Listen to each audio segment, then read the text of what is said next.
আমাকে আপনারা কেউই চিনবেন না, আমি আপনাদের মতো একজন। চোখের সামনে যাই ঘটুক, হয় সহ্য করি, না হয় এড়িয়ে যাই।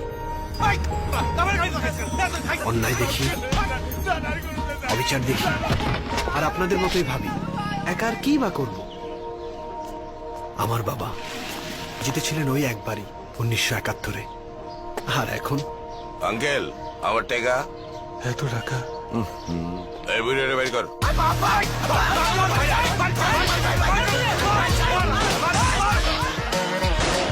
এখন মেনে নিয়েছেন, এভাবেই হেরে যেতে হয়। আগে কালাবার 2 লাখ, তারপর মুক্তিস্থল খুলবি।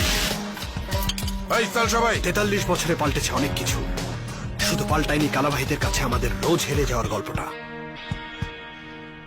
কিন্তু আমি একটা ডিসিশন নিয়েছি, আগামী 16 তারিখ মুক্তি স্টোরের ওই তালা আমি ভেঙে ফেলবো। জানি আমি একা,